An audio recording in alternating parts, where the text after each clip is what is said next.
Okay. And and we're live. I didn't know we'd have the eerie message at the beginning.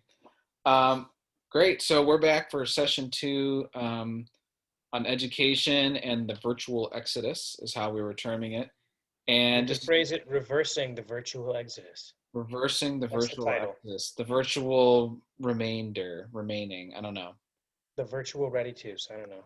Tethering. Yeah, I don't know. Tethering. That's what we'll call it.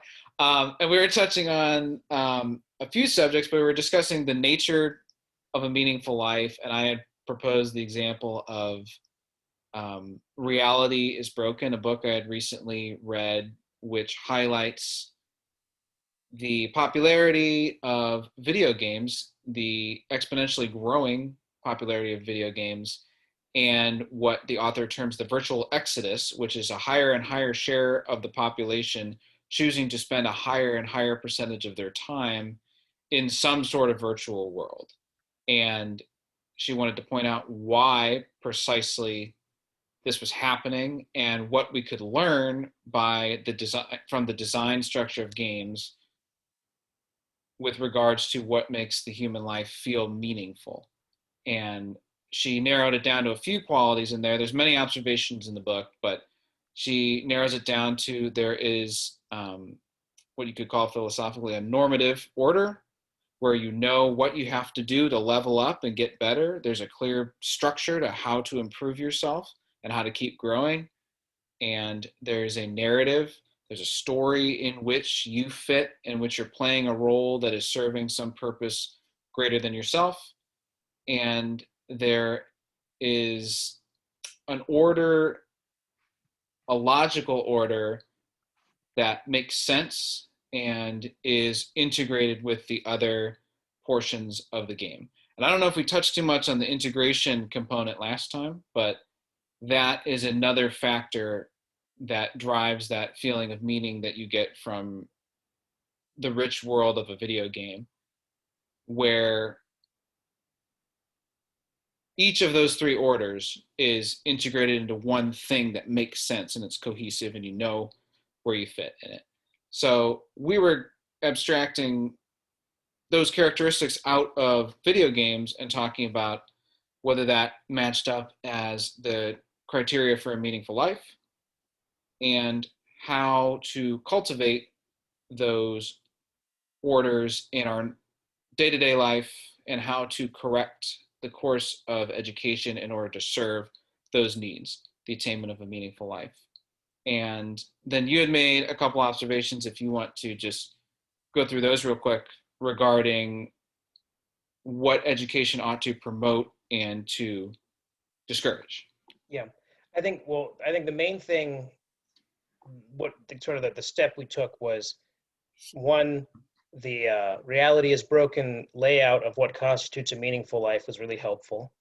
But two, the fact that people are seeking meaning away from the real world in a kind of artificial uh, facsimile of the world, we took that to be a sign that okay, though the way of conceptualizing meaningfulness is helpful, uh, there's something seems wrong about finding meaning only in a virtual world. So I think we thought we were saying last time that the the best way of, or at least the way we can formulate how education can deal with it or help to solve the problem, which ultimately rests on the conviction that reality may be imperfect, but it should still provide us with access to meaning. Um, I think we first said that in kind of phrasing it in a negative light, the number one thing education can't do is uh, criminalize in some way, socially criminalize or socially sanction the pursuit of norms, values, and a sense of narrative. Um, even though, to put it more positively, you could say education should encourage and endorse the moderate pursuit of norms, values, and a sense of narrative. Because I think the postmodern criticism, which is I think really what we're taking on here, Mm-hmm. is that the worst social injustices have been perpetrated in the names of one normative order or one set of values or one narrative over another. And I think it's hard to deny the validity of that general observation, but I think that I think there's a middle way between completely giving up on all normativity and requiring that everybody, basically letting it be a war of all against all, the way that postmodern people seem to conceive of the I guess of the modern order. I almost said the pre-postmodern order, and I realized that was totally avoidable.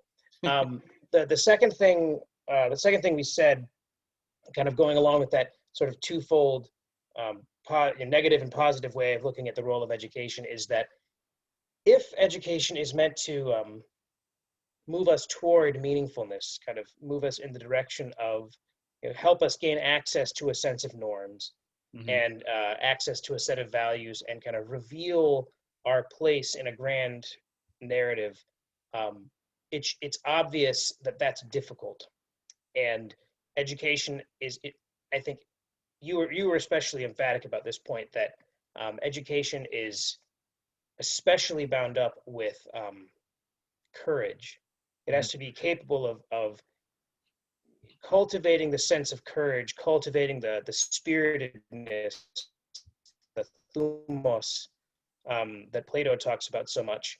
As because if it's a difficult thing to gain access to the world of values and norms, and it's a difficult thing to understand the rather tumultuous course of history and as a narrative, you're never going to actually arrive at a sense of meaning, at a kind of the vantage point which you could call wisdom, if you don't have a strong sense of courage moving you in that direction. Mm-hmm. And I think we stopped when we said how, because obviously it's easy to say education should do this or that, but actually uh, explaining how it should go about doing that, I think the burden of proof is on us to show that this isn't a pipe dream. Mm-hmm. Mm-hmm. Hence part two. Great. So I think that might be an interesting place to start. The idea of even just, is it a pipe dream or not? Because I think there's already one characteristic of the new system, if you want to call it that, that I think needs to be highlighted there. Um, and obviously, the extreme practical implications of something like this, we're really considering just kind of what the fundamental like structure of it would look like, I think, at The this point. first level of practical principles, because I guess like the last episode was really laying out the much more general principles, but this is more practically what would you fundamentally have to do. Is that what you're saying? Yeah, and I think I think one characteristic, I think whatever you design in a concrete form, a principle would have to have, I think, is the capacity for resilience and the ability to take on a life of its own and keep growing. The way that a the way that an intense and profound conversation sometimes takes on a life of its own and goes places that are unexpected and draws people together around one common, I want to say, I don't want to use the word perspective, but as if everyone is having the same vision to some extent, It's like, but that it's continually able to update itself and be aware of where it's going, and not becoming trapped in a situation in which it becomes brittle, where a final form has been declared. It always has to be adaptable and yet be able to retain its structure at the same time, the way that any healthy living organism yeah. functions. And I guess sort of kind of building along both the image of conversation and the image of the organism, it seems like, um, just to kind of like elaborate the analogy, we can kind of tie into where it would play out in the system we're building. Sure. Usually in the case of a conversation, you have to have just enough people, because if it's literally just a dialogue in the strict sense, Mm-hmm. it's easy for those conversations. You almost have to know someone really, really well already in Mm-hmm. order for those kinds of conversations to have a lot of longevity and resilience in the way you're talking. It seems like you need to have just enough people where if one portion, if one contributor to the conversation is kind of losing steam and it seems like it's kind of flagging a little bit, somebody can kind of step in and say, but what about this? And similarly, in the case of an organism, there's a differentiation of roles and parts within an organism such that if one part seems to be kind of succumbing or isn't really adequate to the task at hand, there are whole other systems within or subsystems within the organism that can kind of take control of the situation and can adapt it. Sometimes even turn a negative situation into a very positive one. So it Mhm. seems like kind of abstracting from both of those analogies to the situation of education, it seems like what you need to do, if we're talking about a system of education, I think Mhm. we have to be clear about what the actual components of that are, because I think I think there's something common in the image of conversation and the image of an organism, in the sense of there has to be enough dynamism of contribution and the parts in order for that resilience to really be something that the system of education has on its own. It doesn't need to be propped up by externals. It doesn't need. It's not like the American auto industry, which every now and again has to just be bailed out by the government because it isn't actually doing anything. I Yeah, feel like that was a lot and it was kind of rambly, but do you see what I mean? Or is that a no, completely. no, I do see what you mean. It needs to be something that, I mean, I'm fond, you've probably heard me talk about this before. I'm very fond of the concept of anti-fragility, Mhm. um, which is defined, I don't know, you can read the whole book, Antifragile by Taleb, and you still might not be 100% clear at the end of the book exactly what it is, but you've had so many examples of what he's talking about that it makes sense. But it, as the tagline of the book goes, is things that gain from disorder. And disorder has a negative connotation, that word. It sounds bad automatically. Um, and even other words that people often use in its place, like chaos, also have a negative connotation. Yeah, well, But there just needs a to little be, bit. but I mean, you can also use something like freedom or play or some give to it. Um, and I think that that is I think that there's always a tendency for education to want to reach a final form where everybody can declare, this is it, like we've figured it out, and this is what's going to work, and this is what we're doing. And then it becomes brittle and unable to adapt. And I think that, Okay. I think that there needs to be an internally regenerating dynamism, like you used within it, and it would have to be something of an anti-fragile. The whole process, the whole system would have to be something that has a heavy dose of anti-fragility in it, Okay. where it gains from sudden shocks or injections or surprise discoveries, and where that actually engenders growth rather than shatters large segments of it at once. Yeah. And I think Then it that, seems kind of like. Sorry, I keep interrupting you. I'm sorry. well, no, go ahead. I think that was a full. Um, it seems like if we want to transition over into actually um, elaborating on how this would affect our approach to the educational system that we're devising in our head, um, it seems like there are two fundamental components, Mhm. fundamental non-people components of an education system. There's the curriculum and the pedagogy. Mhm. It seems like we're saying at both levels, but in different ways, you need an anti-fragile curriculum Mhm. and you need an anti-fragile pedagogy.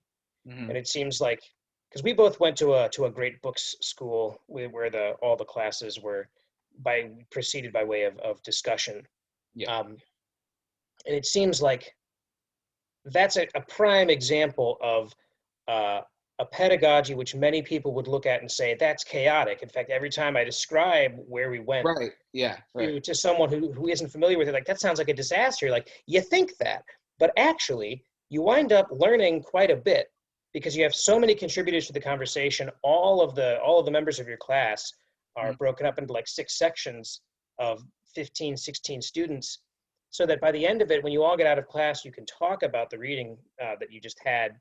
And because everyone has been in a position, at least in principle, to make their contribution, um, first of all, it feels chaotic to begin with, but then you realize you can start to see patterns emerging of like, okay, enough people independent of each other arrived at the same general conclusion. So it seems like this actually might be closer to what the author was trying to get at, as opposed to if we all like 100 students were to sit in a lecture hall and listen to one person talking, that's a lot less. That's much more stable, but precisely to that degree, it seems like the interpretation that you're receiving of whatever text um, in question is being studied, it Hmm. actually seems like the likelihood of that interpretation being the truest one is almost proportionately inversely proportional to I want to phrase this correctly. It seems like that's a much more fragile way of teaching. Which isn't to say that everybody has to, do Socratic discussion, but it does seem that that's an example of what I would call an anti-fragile pedagogy. When I talk about you would need a pedagogy which is capable of basically it isn't like the way the current higher education system works, where it's very much the professor is he professes and everybody takes notes and you just kind of are sort of a you're an attaché to the professor during your time in grad school or upper levels of higher education, Yeah, and and it's you wind up and it's fragile. It's fragile precisely because those type of individuals and those type of institutions become very dependent on whatever the position they've come to, that this is the way things are in whatever field it's concerned with.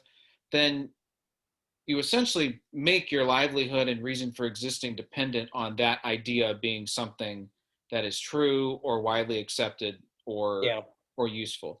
And if that's undercut, then the whole thing goes away, because if all of a sudden the idea in which you are an expert is no longer relevant or is no longer considered correct, then your reason for existing is gone.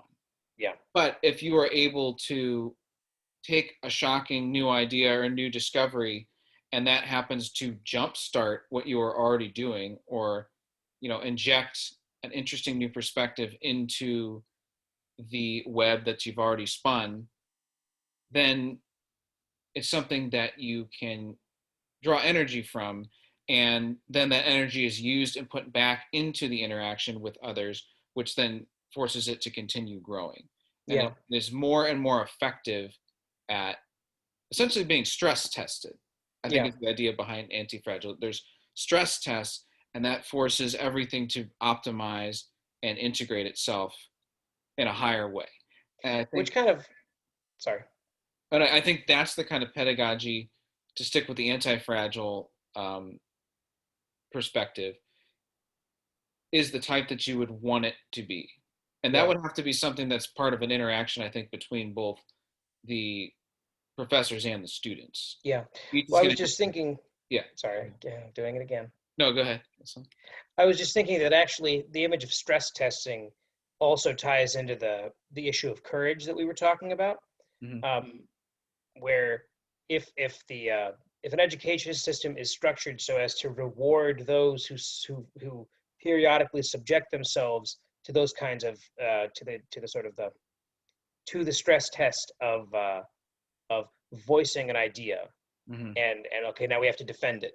Um, you're both put in a position where you actually have to defend it, but you reward the attempt, both on the part of the pupil, as well as you are always kind of maintaining the teacher in the courage which he's trying to impart to his students by if he's in. I mean, just kind of thinking, going again with the discussion kind of pedagogy. Um, it seems like the whole system is anti-fragile, but one of the benefits of an anti-fragile pedagogy is it would be in the habit of at least contributing to making anti-fragile individuals as well. Yeah, And precisely. I think courage is super important if we're going to talk about. I think the capacity to deal bravely with the situations that are going to arise around you is a huge factor Yeah. in being an anti-fragile person. Yeah, and I think also what it implies is the ability to integrate the shock. Yeah, I like using that word, and I think it is ultimately what is happening when the system becomes stronger, it becomes more integrated. And in the realm of education, an idea or an experience that doesn't fit the current model, that doesn't have a place in it, kind of forces you to teeter on the edge between them, a Hegelian type of structure. And then eventually you come to some synthesis of the two that works, and you continue. And I yeah, think that regardless of whether you think that they're is a world spirit realizing itself according to the same pattern or not. I think what he observed is definitely something that exists in the realm of ideas, in the realm of knowledge and moral development and many other fields. There's, you do have these conflicting narratives or positions on the world and on phenomena, and they duke it out, and eventually an appropriate integration is arrived at, and then things proceed apace. Yeah, I was And I, actually just reading a selection, don't ask me why, from the philosophy of right, his political philosophy. And he has a funny moment where he says, um, he's punning on something Kant says. Kant wrote an essay called Perpetual Peace, in which he kind of lays out the foundations, I think, of what a lot of people see now as as international law. And Hegel says, you know, he doesn't say but he says effectively, um, while it seems in principle desirable to constantly have peace, yeah, uh, war is actually that which really allows the spirit of a nation to arrive at a full comprehension of itself apart from sort of the secondary trappings. It's such that war is the best antidote to corruption. He said corruption could only, the worst kinds of corruption is going to be the result of perpetual peace. And I think there's an analogy to what you're saying here, where if you're not challenged, if there's not a kind of intellectual conflict always on the horizon, or like, not conflict isn't necessarily the right word, but if there's not sort of, if you can't anticipate objections on the horizon to what you're saying, then you're not going to be in an intellectually fruitful position, yeah, or a spiritually and psychologically fruitful position. yeah. I think it's the desire to. I mean, what perpetual peace implies is that the set of ideas that has been adopted to govern the world is the end, so to speak. They're the ones that work, and this is the end. Yeah, But I think that ignores important aspects of human nature that, at least thus far in the human experience, seem to be unavoidable. yeah, But the I think that also ignores the fact that things change regardless, and adaptability is crucial, yeah, and that you do need to be forced to adapt in ways that you don't always expect in order to come back stronger. And I think that yeah. that is why Hegel's saying that the corruption will be at its highest during a time of perpetual peace, because it's never being stress tested and challenged. Yeah. And I think that that would have to be a critical component of the new pedagogy. So it And seems then like an anti-fragile pedagogy is in large part going to be founded upon the right kind of anti-fragile curriculum, where, and this kind of touches on the question of tradition versus originality and the like, right, um, where an anti-fragile curriculum, and sort of viewing the idea of an anti-fragile tradition in a larger sense, um, because tradition is tied up with the idea of narrative, which we've already said seems to be a crucial component in the meaningful life. mm-hmm. But it seems like uh, a narrative which is entirely in the past, where everything that's really relevant has already happened. Yeah, That's not going to be an existentially, well, you're not going to flourish existentially if you think that nothing worthwhile can really be done nowadays. And I think, um, you know, parallel to that, if you think that all of the ideas have been exhausted and all you can do is kind of study them the way that an art historian would study paintings in a museum, right. and never once venture to follow in the footsteps of the masters and actually paint something Mm-hmm. for himself, it seems like that that's sort of an analogy for what I would think of as a fragile tradition, or a fragile curriculum, where Right.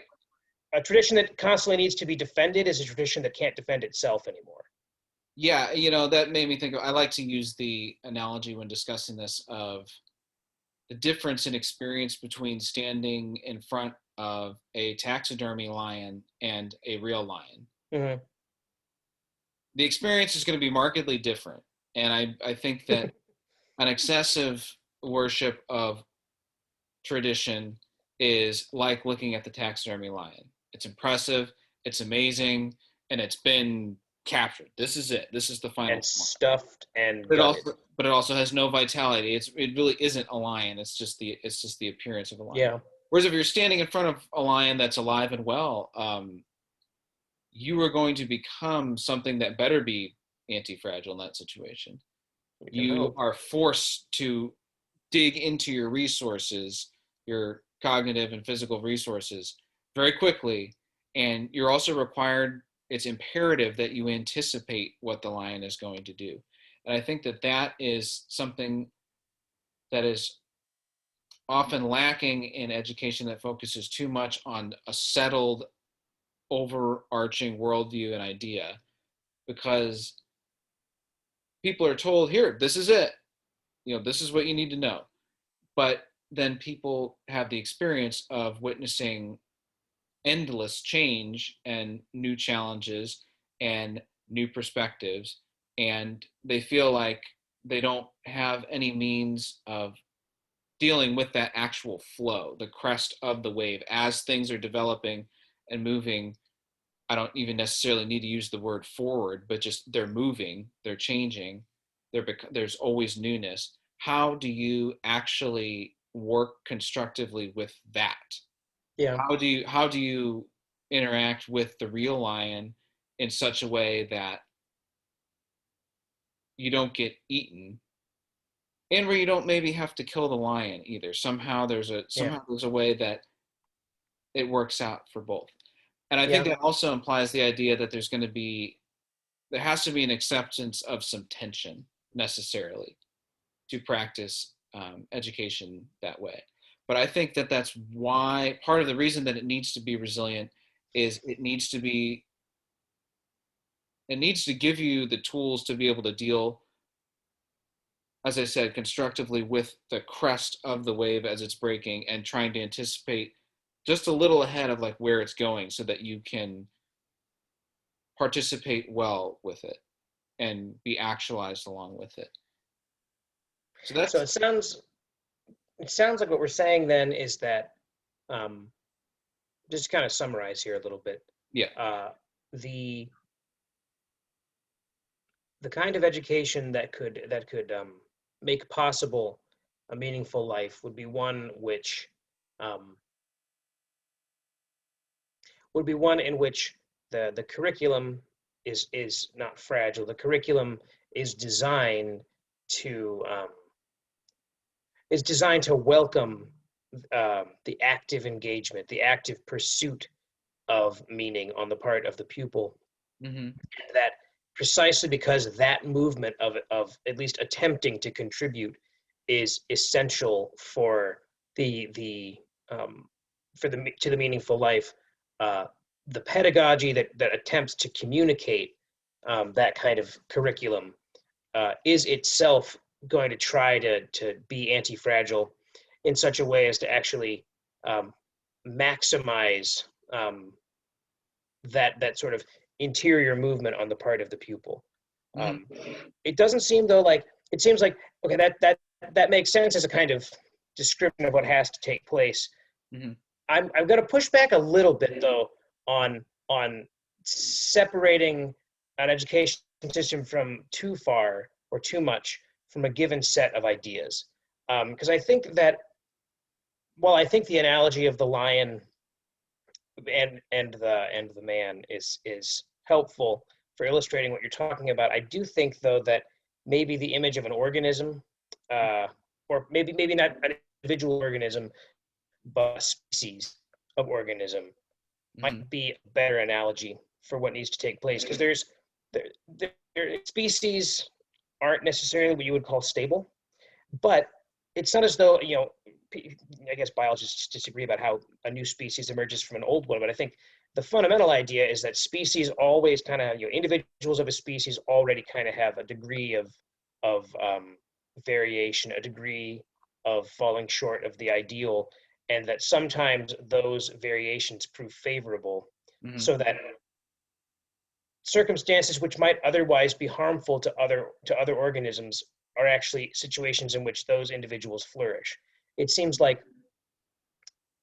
there's a continuity of species, of underlying species, but there's a what's different is something not necessarily external, but what's different is something comparatively superficial.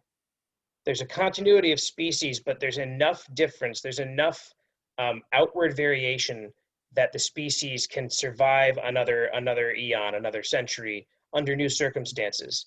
Because it seems like, regardless of how you feel about the Western tradition, which is a hackneyed phrase, and I despise it only because I'm a contrarian. Um, it seems true that there has been one conversation that has been going on for close to 3,000 years at this point. Mm-hmm. And it's had many twists and turns, but somehow there is a sense of continuity, and it's accommodated different events. You know, whatever you think of it, the emergence of Israel and then the subsequent emergence of Christianity from Israel and the Christianization of Europe, and then the Reformation, and all those historical events. The flow, like you're talking about, the flow continues, but I don't think the fundamental ideas are. I think there's been there's been tension, but I think you can, for all of my annoyance with it, really speak of a continuous Western tradition. It's hard to characterize precisely because it's been adapting to different situations, and it's almost as if you can imagine an organism with two or three different uh, pilots of the organism trying to direct the Right. process of adaptation. Yeah. That seems to be what you're dealing with the West, because there's a lot of continuity between someone like Hegel and Saint Augustine, or Mm-hmm. between Kant and Aristotle, that you can speak of them as Western thinkers, and yet they differ profoundly. It's almost as if you just have people who are like, they have the same instruments, but they don't know exactly how they're going to respond to this situation. But the continuity of the instruments uh, is key, and I think that you don't want to be too emphatic, that you don't want to be so emphasizing the importance of responding to the immediate present, in the Mm-hmm. sense of riding the crest or trying to anticipate the wave or the flow. I think you want to be careful not to distance it from too much from an inherited set of ideas. The goal isn't simply to inherit the ideas. The goal is to learn to use the ideas well enough that you could contribute to the process of adapting to the constant flow of history. The goal is to learn the instruments well enough that you can deploy them and actually be someone who directs the adaptation of the Western organism. Yeah, So I fully agree with that. That was something I was going to. I mean, the limits of the lion analogy are many, but I think it's a good starting point. But I agree that that doesn't take into account the,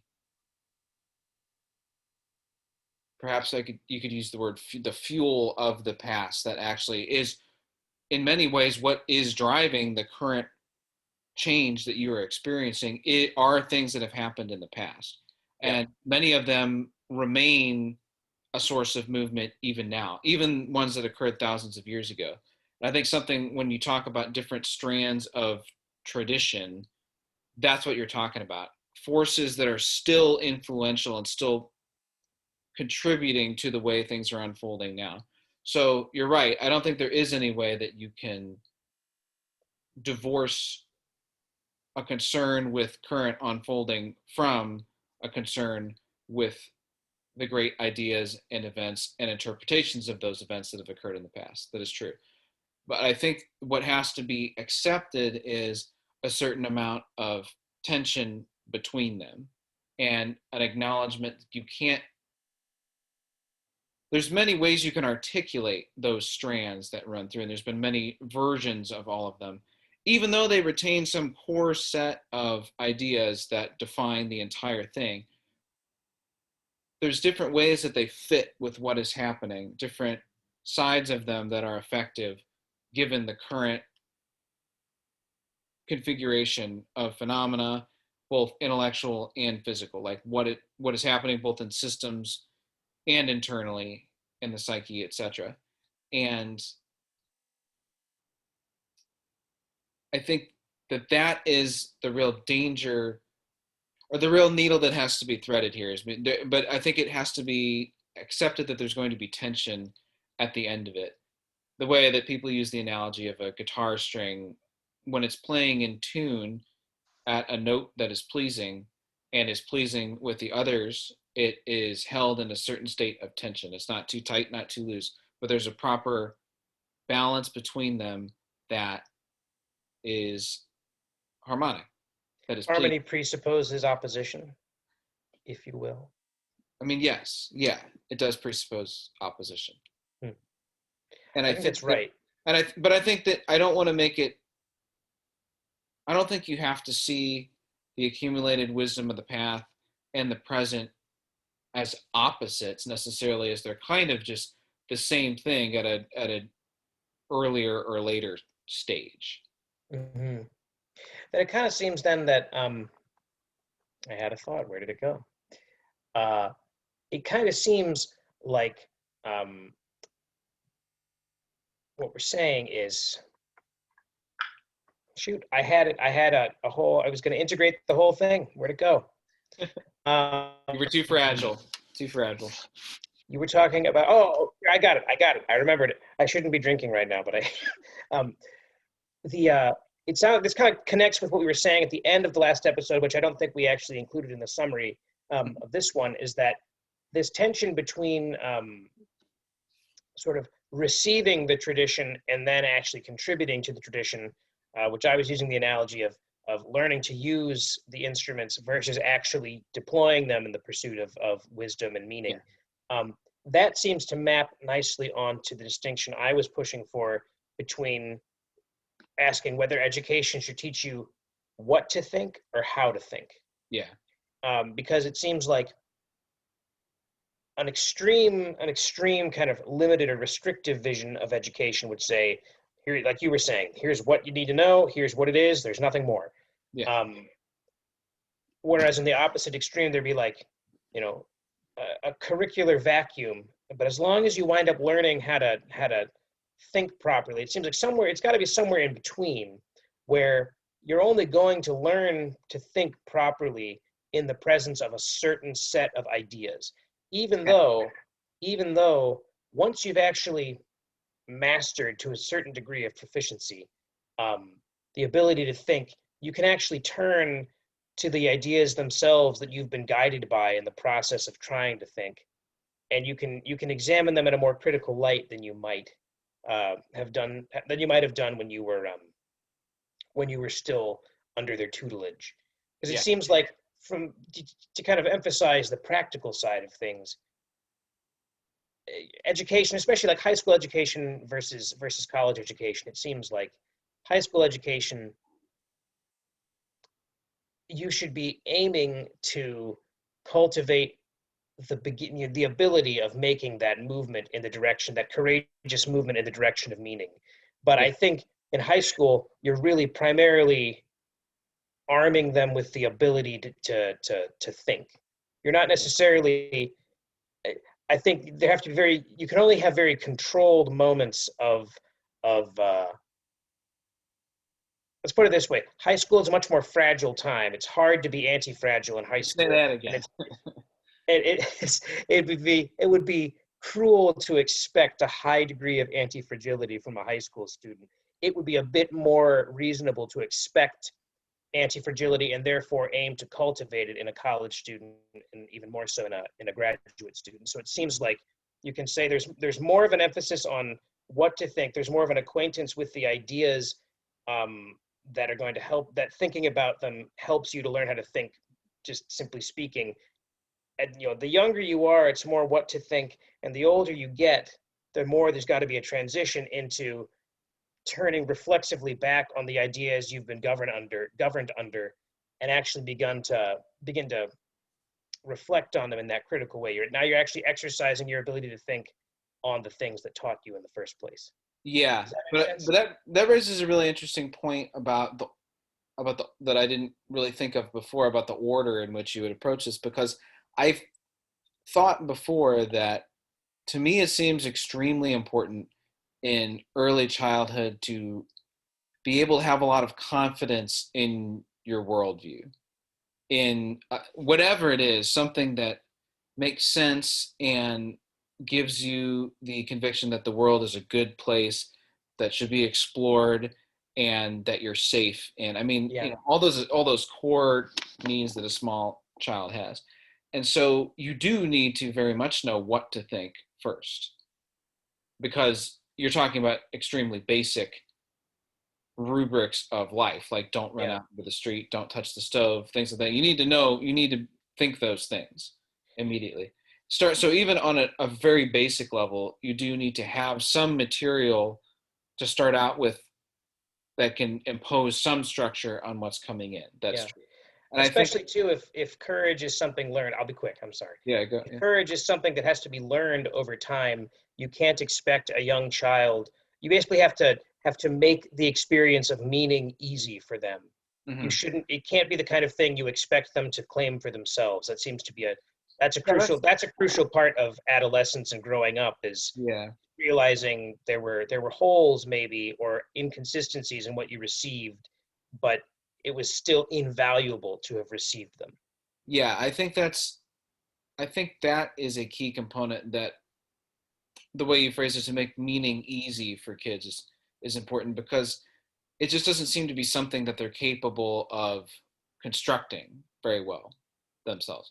They're too concerned with just the basic building blocks of interacting with reality as a physical being than they are with thinking about what it means. And yet they still have those same needs in just a very rudimentary form. They want Yeah, to have a story and know what they have to do and have the rules and the world make sense and be somewhat logical to them. And that's what they're always pushing to do, is figure out how things fit together and how they can assert themselves in the world. And so I feel like that's another example of that those same three orders are key to meaning. I think that's yeah. one. And also that it might imply that what to think is prior to how to think in an At education. least in the order of time. So at least in the order of time. But simply because you need something to work with initially, and you will get something to work with no matter what, but it could be disastrous depending on what it is. Well, yeah, And because it seems if it's like bad enough, it can be the kind of thing that permanently disables you from cultivating a meaningful existence. isn't that kind of, I mean, not to be too Jordan Peterson-y about it, but it seems like one that negative experiences in childhood or never really experiencing that sense of kind of a meaningful ambiance, if you will. Yeah. Uh, Never experiencing that or experiencing terrible childhood trauma or betrayal, like experiences of resentment, are the kinds of experiences which cause resentment, are the kinds of things which drive people to seek meaning elsewhere than the real world. It seems like there can be people who are not traumatized and who look at the world and say, I still think it's empty. But I think they're the kind of people who have that's the conclusion of a thought process, and you can engage with them rationally. Yeah. People who've been traumatized, and trauma said in kind of a broader sense, people who've been traumatized by the public school system Right. so that they wind up wanting to play video games all day, because that's what gives them a sense of meaning. Mhm. That's not necessarily a bad thing. They're looking for something good, but it seems like something that's really important, kind of conceiving of education in a broader sense, that the sense of making meaning easy is also, um, you have to you have to make sure that kids aren't going to be traumatized or wind up learning to resent the experience of meaning as it approach them in the real world first, because you don't want adults who look for paradise elsewhere than the real world. And your paradise, I shouldn't say paradise, but who Yeah. don't look for meaning beyond the one thing they really have to work with. Because you can imagine all sorts of people who, like, I think, as you were saying, video games are at this point are almost a documented addiction. And I think Yeah, I think the it's been added. impulse, I think it's been added to the catalog of disorders of addictions. Yeah, because the and impulse to believe me, I mean, I absolutely believe that that is real. I want, yeah, That's I agree. just even just looking So at it just seems a like mobile. Yeah, go ahead. another factor in this whole question of education and sort of what to think, then how to think, is the transition from the stage of what to think to the stage of how to think has to be very delicate, because you don't want a sense of that breaking of the first level of naivete Hmm. when you're a child, when you realize maybe Yeah, dad doesn't know everything. yeah, That has to be done very delicately and handled very delicately, because yeah, otherwise you can have people who give up. They say, oh, it was all a lie, and yeah. then they just never go any further. Yeah, I think that's potentially one of the most traumatic. I mean, it is something that is a necessary part of every life, but also one that has the potential to be one of the most traumatic, I feel like. And a lot of it really is just determined by when it occurs, how early it occurs, and how resilient your meaning making system is at the point Yeah. that you encounter it. And I think that kind of maps onto the resilience theme that I was talking about earlier, that maybe you need what to think prior to how to think, but the what to think also ultimately is in the service of how to think, so that you develop enough resilience in your meaning making capacity that these eventual um, Ruptures.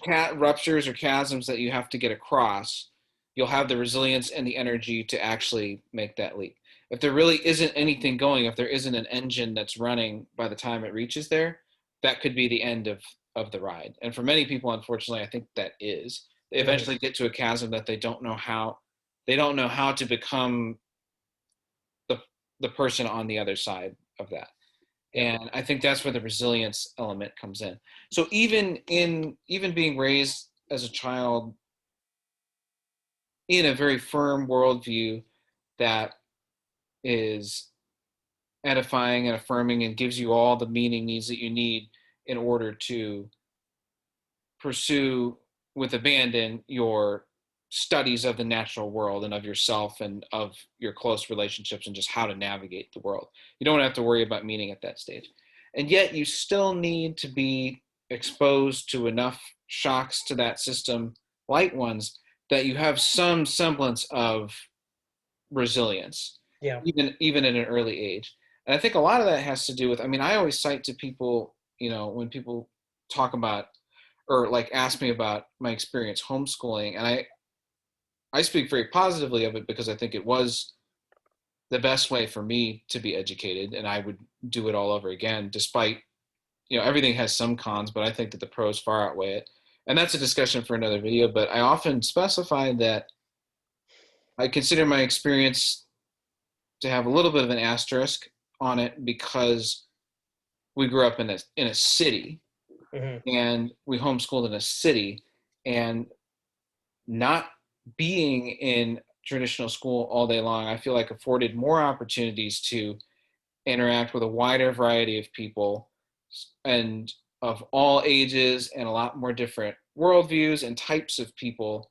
And you end up getting a lot of perspectives that may not directly challenge what you think, but they are different than the worldview that you're in. And you see people operating according to different orders and wanting different things and speaking to you in a different way.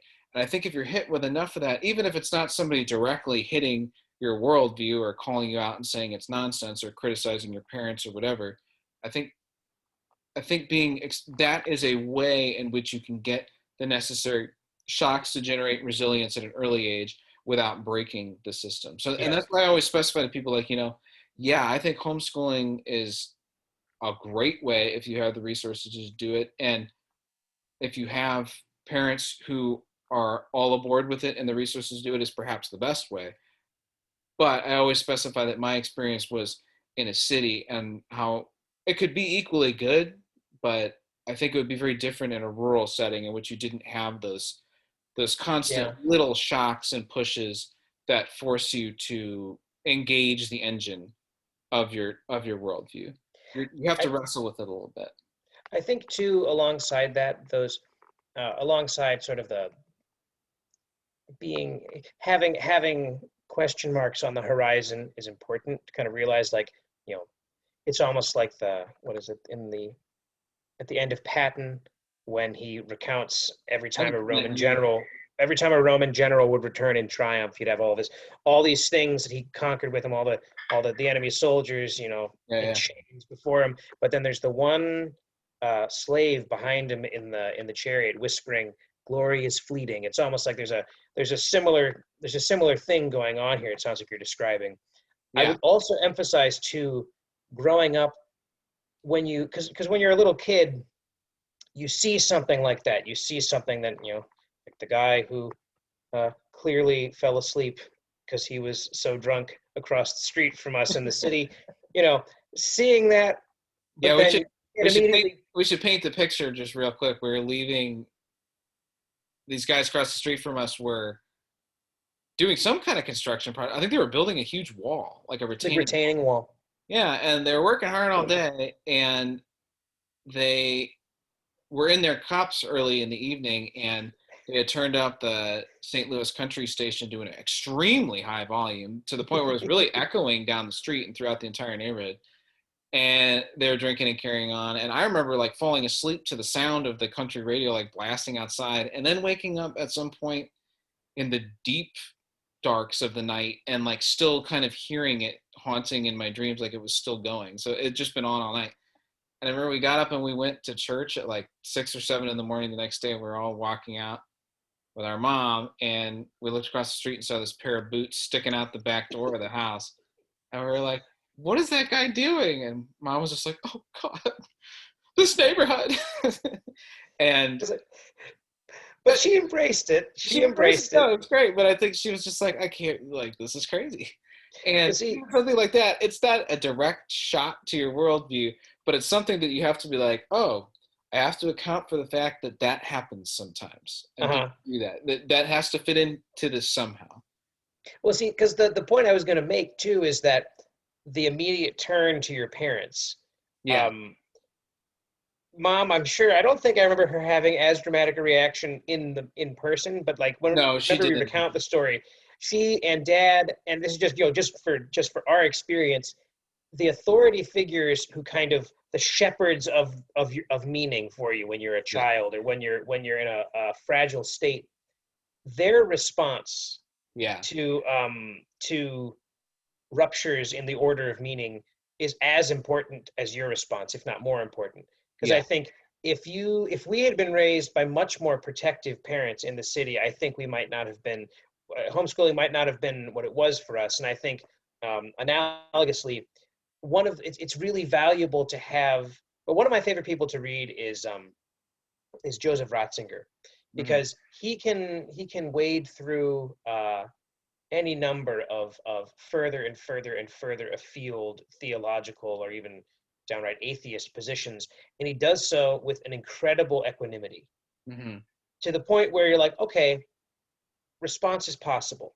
You don't have to give up simply because there's a dramatic challenge to the norms and values and narrative that I've pursued. And I Yeah. think that just as it's important to have a sufficient number within an education system, it's important for pupils to kind of have those moments when they have to kind of test their ability, test how well they've learned the lessons of what to think. Hmm. It's also important to have the correct degree of approval and the presence of important and calm teachers, calm authority figures who kind of, when you're first developing that sense of courage, that sense of resilience, who kind of like nod you along, like it's okay, come on, go for it. Right. It's Yeah. not going to end badly, or it doesn't have to end badly. I Yeah. think that's also really important for education, that it isn't solely on the shoulders of the pupil Yeah. to develop that sense of resilience. There's a radical dependence for the birth of resilience on the teacher and the parent, and generally the authority, the person who is responsible for actually initiating the pupil into the what it means to be educated. Yeah. I think that's. I would toss that in. That was kind of my long-winded way of making that point. I think that's a. I think that's a very good point, and I think Yeah, I mean, imagining the difference in what we would have taken away from just that little anecdotal experience of the boot sticking out the door. I mean, I think about how different my whatever way I integrated that into my world system. That's some tiny little tweak of a knob somewhere, but it was adjusted. But I think you're right. I think the way that I added that to the equation would have been different if mom had gone over there with her handbag and started beating him, saying, "You drunken lout, you're making the neighborhood look bad," or Would have been called the very cops. traumatizing. Yeah, or called the cops or something like that. And instead, you're right. I think as it was just like, well, that happens sometimes. Yeah. Not a bit, it's not great, but it's not the end of the world, and it's kind of funny. I think that's really kind of what the interpretation was. We sort of laughed about it, but yeah, part of life, And it makes for a great story almost and 20 years later. it makes for a great story down the road. Yeah, that is a very different. I mean, the takeaway from that would be very different depending on how your teacher reacted, and necessarily the first perspectives on the world that you internalize are going to be your parents, and perhaps like simple literary characters or religious scriptures, Yeah. whatever, if your house is religious, whatever religious scriptures you're, those are kind of the first perspectives and voices that you like internalize and that sort of become your own inner voice. And so yes, it's very much dependent on how those voices react and what they say. Yeah. One Yeah. of my teachers in college, Hmm. he did not think he was raised in the best way, but when he said, then I discovered the Lord of the Rings, and all of a sudden I had this like this standard of conduct in my mind. Anytime something would confront me, I'd like, but what would Aragorn do? Right. Yeah. I He yeah. said it changed him enormously for the better, but Yeah. I mean, it's goofy when you say it like that, but you know what I mean. It's It is true. goofy, but I've found myself even in my recent adult life framing problems in terms of like what would Gandalf say, or would Dumbledore think this was the right idea, Yeah. would Jim Hawkins give up in this situation, and just reaching out there, like I catch myself and laugh, like, am I really like consulting Harry Potter or like Treasure Island for like what to do now? And but at the same time, yes, like you are, and I think that is one facet. Those are some of the early guides that you have. You internalize the heroes of the stories that you read, and I think that's a big part of the narrative element, the literal narrative element of meaning, is having stories to frame problems in. Yeah. You know how to act because you know how the story goes in those kind of situations. And we're far from the first people to make this observation, but I do think that good, I guess another debate is what makes a good one, but like good stories and good, particularly literature for young kids, as another aid to internalizing um, the capacity for generating narrative and putting Hmm. themselves into a narrative. Because any way you slice it, narrative is not completely an external relation. You have to also bring something to it that makes it what it is. Even in a video Especially game, reading a narrative. yeah, especially reading a narrative, but even like a video game, what you do in the world influences who you are in the story. If Yeah. you start out as a lowly um, cadet and you end up as a general of an army fighting a race of aliens intending to destroy the earth, I mean, you occupy a different role in the story if you make it there. So Yeah. what you do changes the story as well. Um, so you need to kind of have the capacity to generate narratives yourself Hmm. and understand them. So then it seems kind of like, because we've said quite a few things, this has been really interesting, but it seems like to return to those three things that you took from the Reality is Broken book: Hmm. norms, a normative order, a sense of value, and a sense of narrative. It seems like in our anti-fragile education system, with our anti-fragile teachers and our almost anti-fragile pupils, Yeah. the things that they're going to read, in a way, it seems like when you're younger, narrative is the first thing you have to turn to, because narrative enshrines in a way that's uniquely powerful for it. narrative enshrines normative orders and values in a really powerful way, such Yeah, that if yeah, the acquisition of norms and values uh, is integral to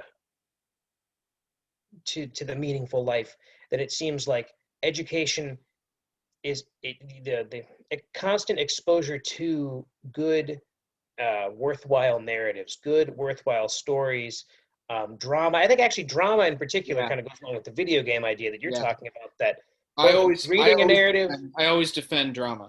I always defend drama. participating in the narrative. You know, you're a part of the narrative, and even though it's pre-written, acting it out as for a young person, acting out a part of the narrative, like how you actually enflesh a character Yeah. affects the other actors. So there's a kind of controlled version of what you're talking about with the video game, or even more so what you're talking about in real life, where decisions have consequences. It seems like you encounter norms and you encounter values through reading and through reading stories and through acting them out, and you kind of learn what constitutes a narrative, and you acquaint yourself with norms and values, and eventually you get to a point where I think you can look at your own life as a narrative, and you can kind of see, okay, Yeah.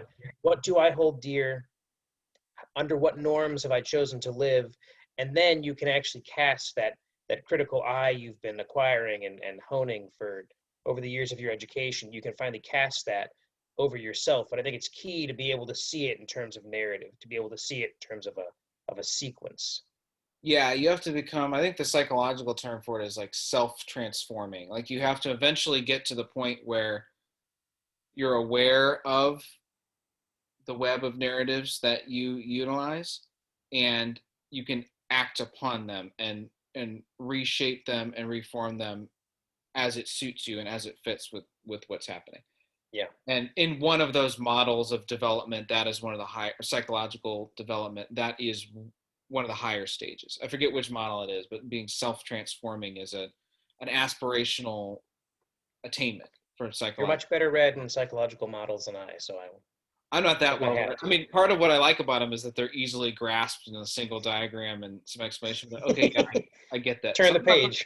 I'm not pretending to be a psychological expert, but you see, I mean, if you look at enough of those, you do see similarities, and some form of being self-transforming is usually at the apex of Yeah. those kind of Yeah. systems, which seems reasonable to me. And Yeah. because somebody who's self-transforming is going to be necessarily resilient too. So yeah, what I hear in this conversation, I think so far, I think we'll wrap it up here in a second. I think that's good for now. But what I'm really hearing is that we started at the beginning, which according to Sound of Music is a very good place to start. Um, and we're led to considering early childhood and the priority, at least in time, of what to think and how to think. And it does seem like what to think has to be necessarily first. And then that led us into a discussion of what goes into the nascent meaning making machine of a small child, and how to implant some resiliency into that such that it can make its way over that the chasms that it will necessarily face and be able to integrate what it experiences. Um, and I think there's a lot that we could say on it, but I do think that strong and good narratives, as well as as varied of an experience as I think you can have while still being reasonably safe, because I think safety is paramount. Right? You do need to feel like, but then again, I don't know. I think you still even need to every once in a while become aware of danger or No perpetual peace. get in a No dangerous perpetual situation. Yeah, peace. I think we do have to settle on perpetual peace. But I think there's reasonable parameters for Limits. that. But I think you do need a world that does constantly present things that you are forced to integrate into what you already have, so that you develop the habit of doing that, and that maybe that you're not afraid of that when it happens. You know that that is always going to be the case, and that you will be able to make it fit eventually. Yeah. or to update what you think in order to incorporate it. And I think that those two things seem like strong building blocks for the beginning of an education to me. Yeah. I think Um, that's right.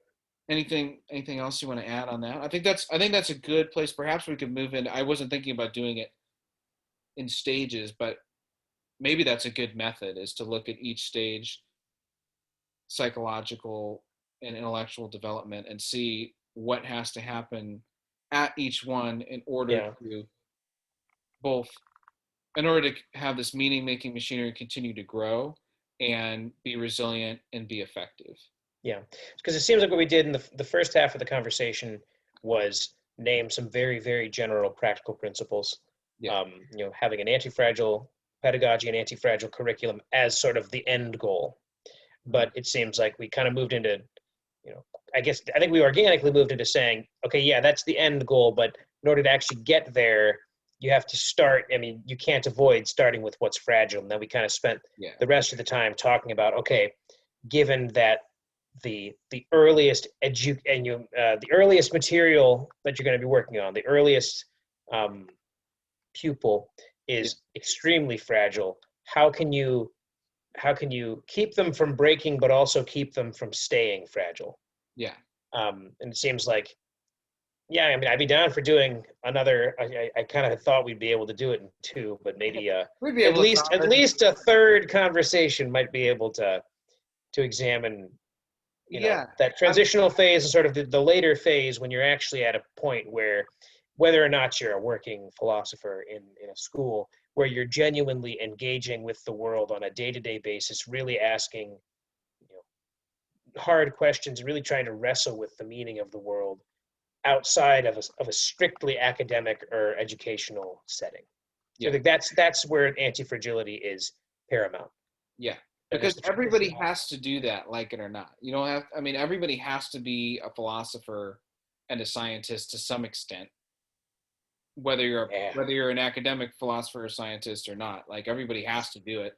So you do need the machinery to, I'm going to keep using that word machinery. I don't know if that's quite right, but you need to be able to practice those well enough in order to generate the characteristics of a meaningful Yeah. life, as we've defined. Specialization is for insects, Right. I live as by they that. say. I have that poster on my wall. Looking at it right now. Shout out to Robert Heinlein on that. Sure. Great. Well, I think we'll wrap it there. But sounds like we'll be back to discuss this in the next stage. And there's a few more things that have occurred to me from this conversation, but I think I'll save them. Sweet. And yeah, thanks everyone for listening. We'll be back with the next segment on education and the virtual exodus.